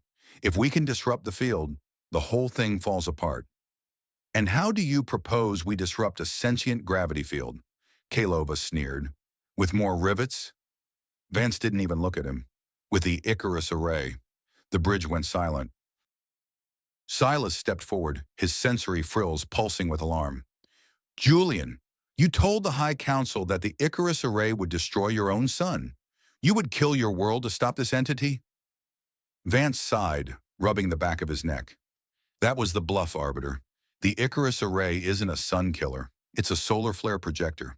We use it to study stellar coronas and occasionally to fry the electronics of anyone being a jerk in our airspace. But if we focus the entire array, all 12,000 satellites, onto a single point in space, we can create a thermal gravitational spike. It won't kill the sun, but it'll create a kick that would make a supernova look like a candle flame. He looked at Xylas, his expression one of profound, painful honesty. But there's a catch. To aim the array that precisely at a moving target in the Oort cloud, we need a beacon, a high-energy signature sitting right in the middle of that thing's maw. A beacon, Xylas repeated. A ship. Vance nodded. A ship with a dark matter core. Something with enough juice to act as a lightning rod for the solar flare. Xylas looked at his bridge, at the silver-plated officers who had spent their lives believing they were the masters of the universe. He looked at the indomitable will, the pride of the hegemony. Then he looked at Julian Vance, a man who had already sacrificed everything he loved to protect a world that didn't even know his name. The humanistic theme was no longer a subtext. It was the choice standing in the middle of the room. Courage wasn't about the tungsten rods or the logic bombs. It was about the willingness to be the lightning rod. The Vesperian hegemony does not sacrifice its flagships for primitives, Kalova said, his voice trembling with a mixture of fear and pride. The hegemony isn't here anymore, War Master, Xylas said softly. Only we are. And if we do nothing, there will be no hegemony to go back to. He turned to me. Zephyr, calculate the trajectory. How long would it take for the indomitable will to reach the center of the silicon's gravitational well? Arbiter, you can't be serious, I said, my fingers shaking so hard I could barely touch the interface. Calculate it, Zephyr. That is an order. I swallowed the lump in my throat and began the work. 2 hours and 14 minutes, Arbiter, if we push the sublight engines to their breaking point. Vance stepped up beside Xylas. You don't have to do this, Arbiter. We can find another way. We can try to rig a shuttle or... No, Xylas said, placing a heavy manipulator on Vance's shoulder. You've done enough, Julian. You've taught us how to fight when we are outmatched. You've taught us how to be brave when we are terrified. Now let us show you that we've been paying attention. The transformation had begun. Xylas was no longer the high arbiter of a conquering fleet. He was a man, a Vesperian man, but a man nonetheless, who had finally realized that his life was only as valuable as the things he was willing to give it for. I looked at the view screen. The obsidian shard was growing larger, the light of the distant sun reflecting off its jagged edges like a warning. It was beautiful, in a terrifying, world-ending sort of way, and we were heading straight for it. Hang in there, Vance, Kalova said, his voice surprisingly gentle as he checked the weapon systems. We're going to give that big rock a reason to regret waking up. Vance let out a short, wet laugh, wiping his eyes with his sleeve. Copy that, War Master. Just try not to get yourselves killed, okay? My daughter's already seen enough funerals. Xylas nodded, his ocular sensors fixed on the darkness ahead. Tell your people to get the Icarus array ready, Julian. We're going to give you the biggest beacon you've ever seen. As Vance turned to leave the bridge to coordinate with Earth, I realized that the universe hadn't changed. It was still cold, it was still dark, and it was still full of things that wanted to eat us. But we were different. We weren't alone anymore. And in a universe this big, that was the only victory that mattered. The journey toward the silicon felt like a descent into the maw of a god.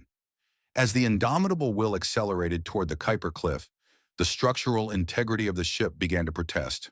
The dark matter core hummed with a frantic, uneven rhythm, and the lights on the bridge flickered with every gravitational pulse from the entity.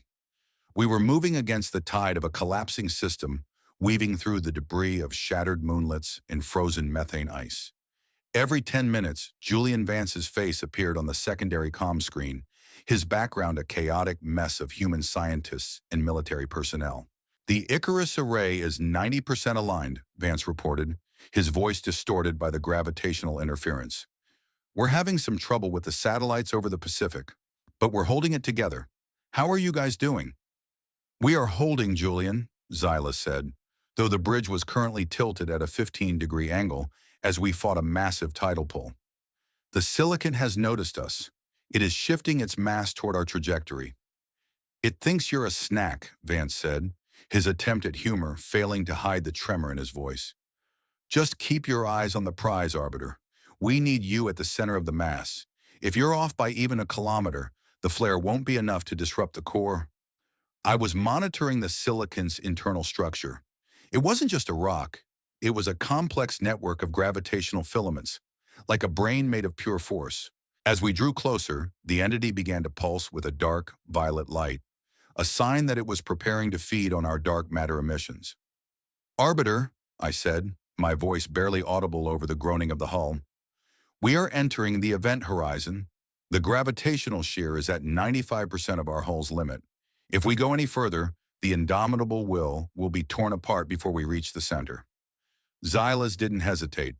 Divert all power from the weapons to the structural integrity fields. Shut down the life support in the lower decks. I want every spark of energy we have focused on keeping this ship in one piece for the next 12 minutes. But Arbiter, Kalova protested, if we shut down the weapons, we are defenseless. We were never going to win this with weapons, War Master, Xylas said, his gaze fixed on the obsidian wall rising before us. We win this by being the best target we can be. The ship shuddered violently as a massive shard of ice, the size of a city block, grazed our primary shield. The sound was like a scream that vibrated through the very marrow of my bones. I watched the monitors as the structural integrity of the ship dropped to 40%, 30, 25. We were dying. The pride of the Vesperian hegemony was being crushed like a tin can in the hand of a giant. And yet, looking around the bridge, I saw something I had never seen in my 5 centuries of service. I saw Vesperian officers, their sensory frills flat with terror, their hands shaking, yet they were not running. They were staying at their posts.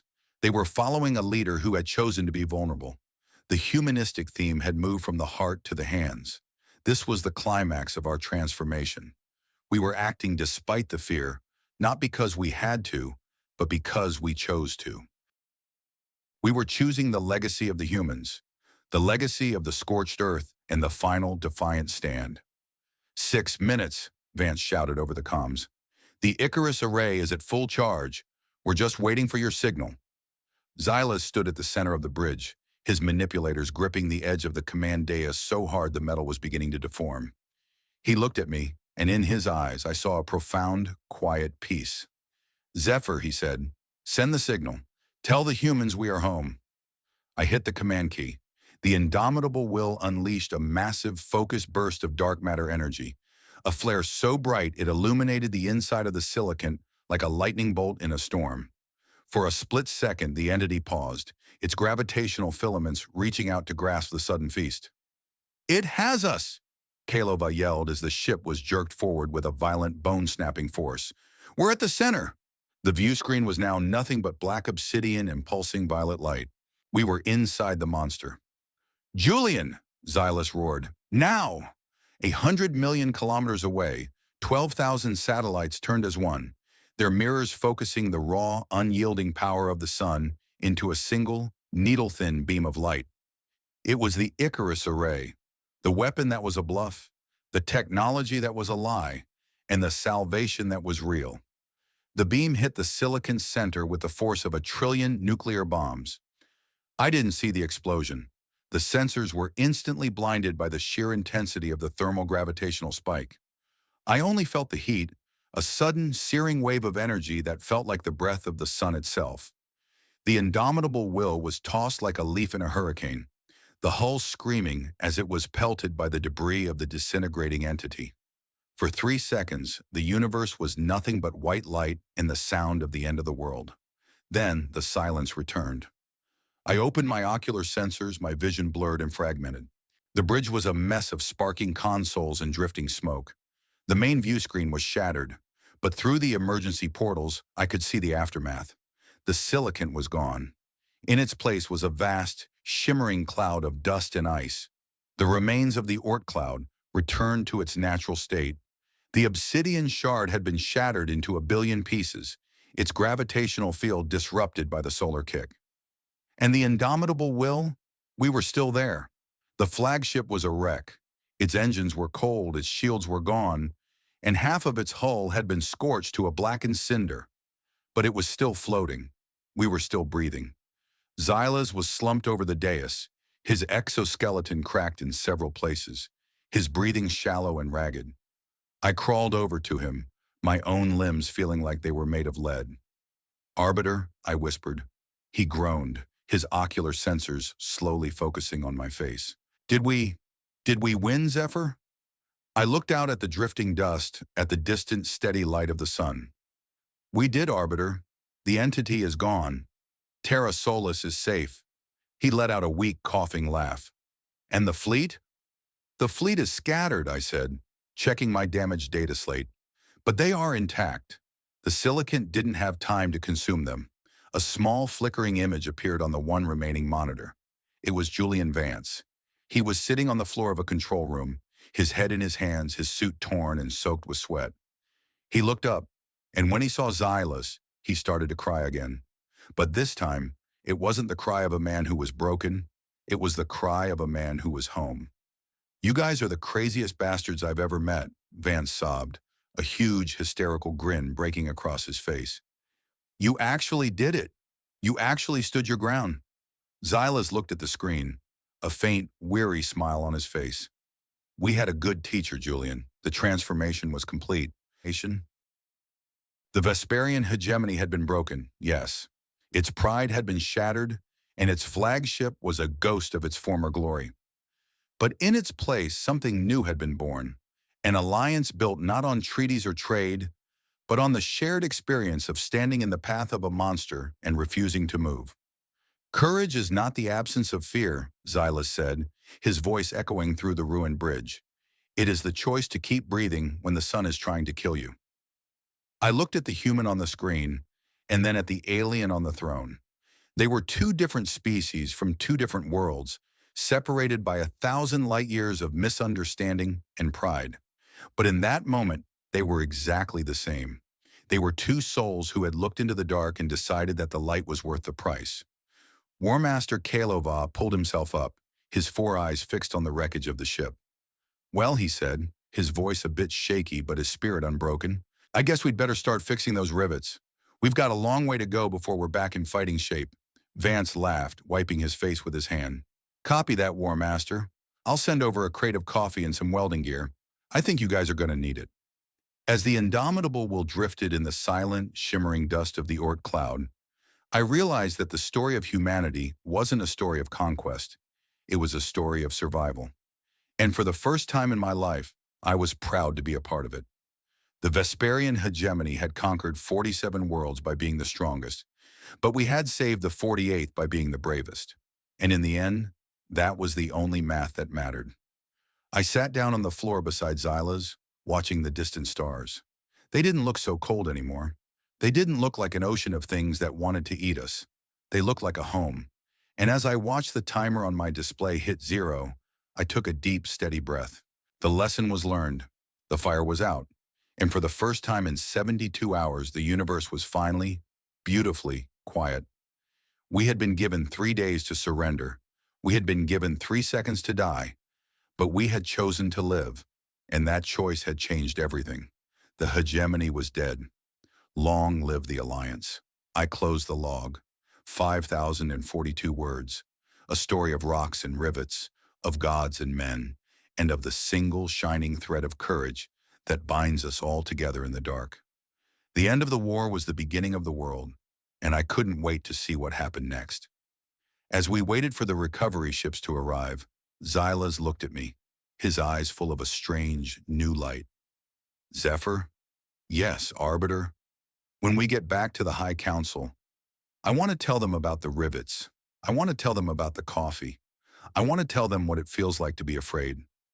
I smiled, my sensory frills pulsing a warm, steady orange. I think they're ready to listen, Arbiter. I really do. And in the silence of the bridge, we sat together, the alien and the aide, the conqueror and the observer, waiting for the humans to come and take us home. It was the longest wait of our lives, but it was also the most beautiful, because for the first time we weren't waiting for a surrender. We were waiting for a friend. And in a universe this big, that is the only thing worth waiting for. The stars outside the port weren't just lights in the distance anymore. They were destinations. They were possibilities. And they were ours. Not to conquer, but to share. Julian Vance's voice came over the comms one last time before we lost the signal. Hey, Xylas? Yeah, Julian? The coffee's on me next time. And I promise I won't use the hello bomb. Xylas laughed, a sound of pure, unadulterated joy. I'll hold you to that, envoy. I'll hold you to that. The connection cut out, leaving us in the peaceful, starlit dark. We were broken, we were battered, and we were terrified of what came next. But as I looked at Xylas, I knew we were going to be just fine, because we were brave, and that was enough. The hegemony had 47 worlds, but Earth had the truth, and now so did we. The lesson was simple, written in the debris of the Oort cloud and the tears of a human envoy. Life is precious not because it is strong, but because it is brave enough to be weak. And that is a truth that even the gods can't conquer. The end. Or perhaps just the beginning. I leaned back against the bulkhead, listening to the slow, steady ticking of a human watch that Vance had left behind. Tick, tick, tick. Every second was a victory. Every breath was a defiance. And every heartbeat was a promise that as long as we were together, the dark would never be quite so dark again. We were the survivors, and the universe was our sanctuary. 1,000 years from now, they will tell the story of the 3 days. They will tell the story of the rods and the rivets, but mostly they will tell the story of the day the gods learned how to be afraid and how a single human showed them how to stand up anyway. It's a good story. I'm glad I was there to write it. And as the first human rescue ship appeared on the horizon, its riveted hull shining in the light of the sun, I realized that I wouldn't have it any other way. Welcome home, I whispered. Welcome home. The silence that followed the collapse of the silicon was not the sterile, artificial quiet of a Vesperian vacuum. It was a thick, ringing stillness, punctuated by the rhythmic groan of cooling metal and the frantic, distant shouting of a crew that had forgotten how to be anything but invincible. The indomitable will drifted in the shimmering dust of the Oort cloud, its once pristine obsidian hull now a landscape of scorched canyons and jagged fractures. We were no longer a masterpiece of dark matter engineering. We were a wreck, held together by the stubborn refusal of our structural integrity fields to let go of the ghost. I stood on the bridge, my sensory frills numb from the overstimulation of the solar flare. Around me, the bridge crew moved in a daze. Technicians were bypassing scorched relays with lengths of manual wiring, their hands trembling as they worked. They weren't checking the logic gates anymore. They were checking the physical seals. It is the irony of the universe, Zephyr, High Arbiter Xylas said, his voice a gravelly rasp.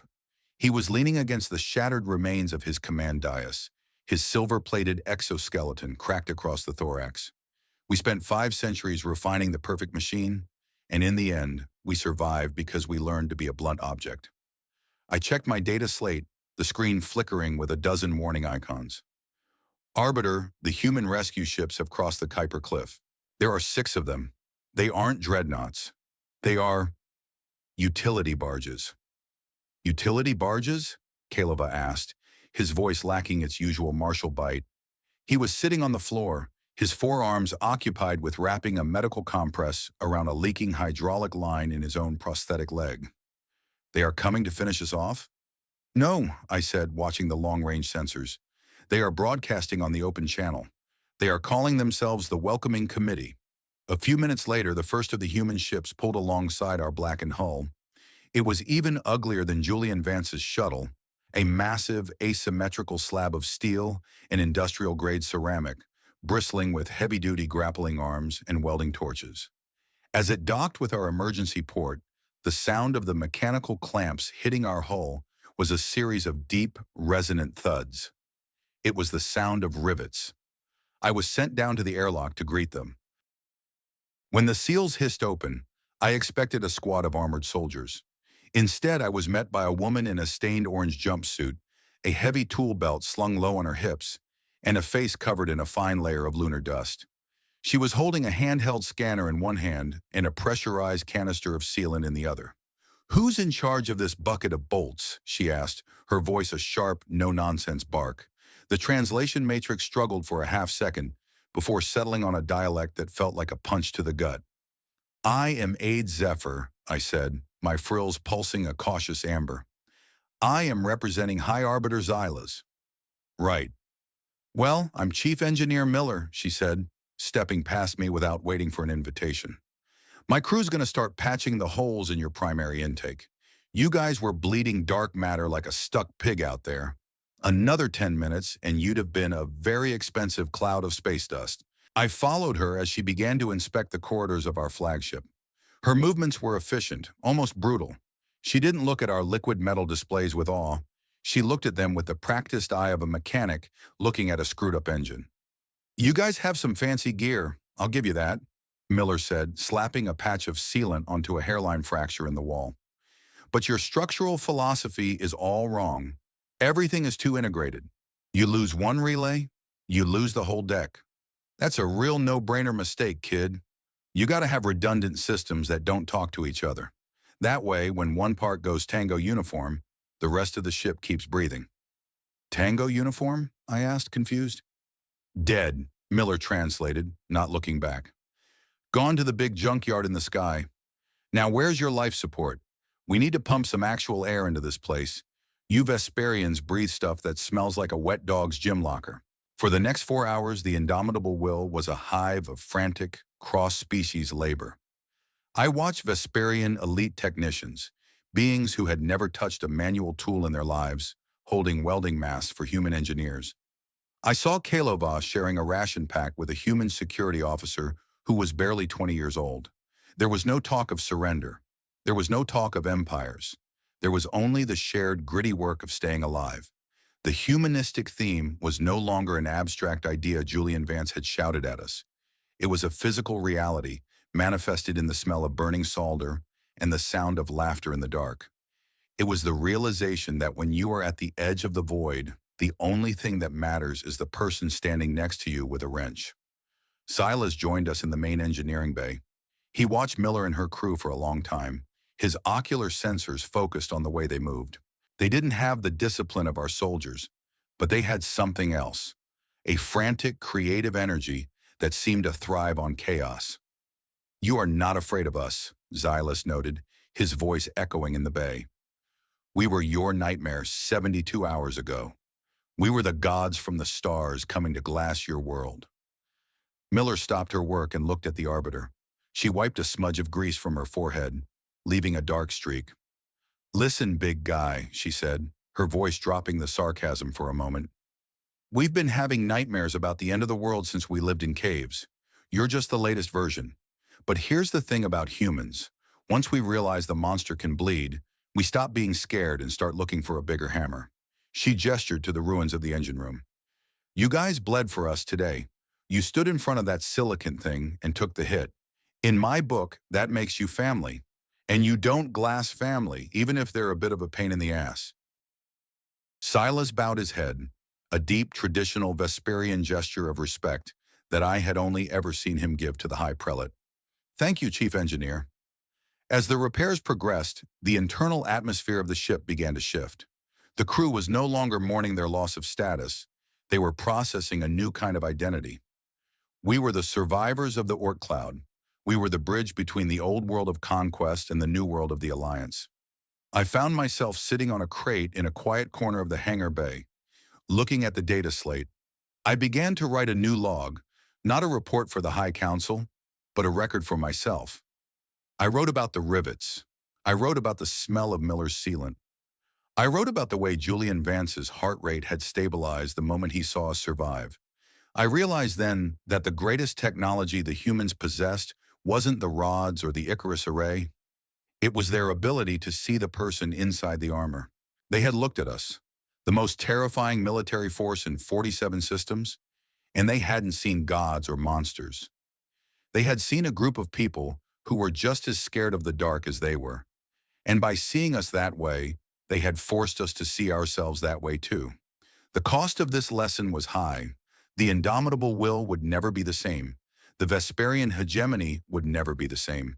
But as I watched a Vesperian guard help a human engineer carry a heavy oxygen tank, I knew it was a price worth paying.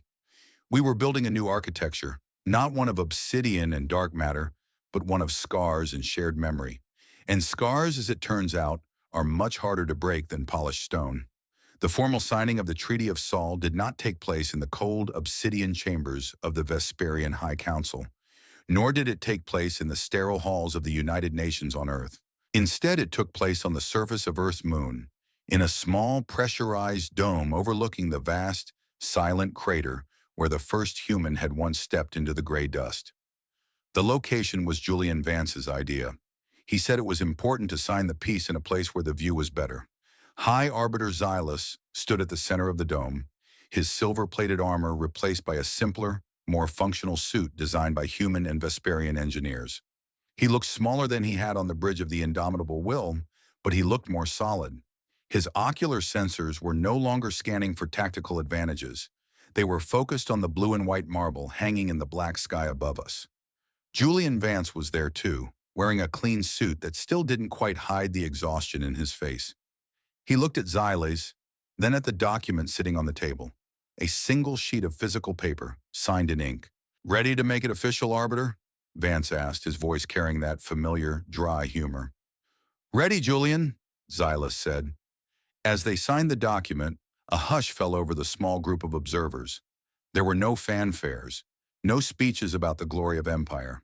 There was only the scratch of the pen and the distant hum of the life support system. It was a quiet end to a very loud week. After the ceremony, Xylas asked to walk among the human memorials on the lunar surface. I followed him, my sensors recording the gentle crunch of our boots in the low-gravity dust. We stopped at a small metal plaque that marked the site of the first lunar landing. 300,000 kilometers, Xylas said, looking back at Earth. They traveled 300,000 kilometers in a tin can with less computing power than a Vesperian child's toy. They did it because they wanted to know what was out there. They were brave, I said. No, Xylas corrected me. They were curious. And they were willing to die to satisfy that curiosity. That is a different kind of strength, Zephyr. It's the kind of strength that doesn't care about the odds. He turned to me, his sensory frills pulsing a soft, steady green. I have decided to step down as High Arbiter. I stopped walking, my heart skipping a beat. Arbiter? But the hegemony needs you. The transition to the Alliance will be difficult. The hegemony needs a diplomat, not a warrior, Xylas said, and I am tired of the weight of the crown. I want to spend what's left of my life learning how to build things that don't need ion cannons to be respected. I've already spoken to Julian. He's offered me a position as a consultant for their new Interstellar Flight Academy. You're going to teach humans, I asked, my voice full of wonder. I'm going to learn from them, Xylas said. I want to understand how a species can be so terrifyingly violent and so profoundly kind at the same time. I want to understand the rivets. I looked at him and realized that Xylas had undergone the most profound transformation of all. He wasn't just acting despite his fear. He had embraced it. He had allowed his pride to be shattered so that something more human could grow in its place. I realized then that I had changed too. I was no longer a behavioral analyst, a cold observer of biological markers. I was a witness. I was a bridge. And for the first time in 500 years, I felt like I had a purpose that wasn't dictated by a tactical AI. I stepped forward and placed my hand on the lunar plaque, feeling the cold, silent metal through my glove. I thought about the 72 hours. I thought about the rods and the solar flare, and the human engineer with the grease on her forehead. Everything I thought I knew about power was wrong, I whispered. Xylas nodded. We all were. But that is the beauty of the universe, Zephyr. It always has one more lesson to teach you, if you're brave enough to listen. I spent 5 centuries of my life recording the collapse of civilizations. I watched 47 worlds fall to the Vesperian hegemony, and in every single case, I recorded the same patterns. The dilating pupils of terror, the frantic bargaining for mercy, the eventual hollow submission to a superior power. I believed that the universe was a math problem, and that strength was the only variable that mattered. I thought that by measuring the heart rate of a dying species, I could understand the meaning of life. How incredibly wrong I was. Looking back on those 3 days in the Sol system, I realized that I wasn't witnessing a war. I was witnessing a birth. Humanity didn't defeat us with their weapons. They defeated us with their humanity. They showed us that the most powerful thing in the galaxy isn't a dark matter core or a kinetic kill vehicle. It's the sheer irrational audacity of a living thing that refuses to be small. I remember the way Julian Vance looked when he was crying on the bridge. I remember the way Chief Engineer Miller laughed while she was patching a hole in our flagship. I realize now that those moments were the real turning points. Not the solar flare, not the tungsten rods. It was the choice to be vulnerable when the whole universe was telling you to be hard. I used to think that courage was the absence of fear. Now I know that courage is the person who feels the fear, acknowledges it, and then goes out to fix the ship anyway. We weren't looking for a war. We found a mirror. And in that mirror, for the first time, we saw a version of ourselves that was worth saving. We learned that to be truly strong, you have to be willing to break. You have to be willing to trade your pride for a chance to see the sunset one more time. We stood there for a long time, the alien and the aide, watching the Earth rise over the lunar horizon. It was a beautiful, fragile thing, hanging in the dark like a promise. I reached into my pocket and pulled out the mechanical watch Julian Vance had given me as a parting gift. It was a simple device, with moving gears and a ticking heart. I held it up to my sensory frill, listening to the steady, rhythmic sound. Tick, tick, tick. Every second was a victory. Every heartbeat was a defiance. I looked at Xylas, and I saw him looking at the watch too. He reached out and touched the glass with his heavy manipulator, his ocular sensors soft with a new kind of light. "It's a good sound, isn't it?" he asked. "It's the best sound in the universe, Arbiter," I replied. As the sun began to peek over the edge of the moon, illuminating the crater with a sudden, brilliant light, I felt a deep sense of peace. The war was over, the alliance was beginning, and for the first time in my long, long life, I wasn't afraid of the future. I was ready for it. I turned to the distant Earth, and in the silence of my mind, I asked the question that had been haunting me since the day Julian Vance first walked onto our bridge. I spent my whole life believing that the only way to be safe was to be the strongest thing in the room. But in 72 hours, I learned that true safety comes from being brave enough to trust someone who could destroy you. I wonder in your own life, what is the tungsten rod you are holding on to? What is the fear you are using as a shield? And what would happen if you finally had the courage to put it down and reach out a hand instead? Xylas took a step forward, his boot leaving a deep, permanent mark in the lunar dust. He didn't look back. He just kept walking toward the light, a survivor of an old world heading into the heart of a new one. The ticking of the watch continued, a steady human heartbeat in the silent dark. We were home. The Earth shone brighter than any star I had ever seen.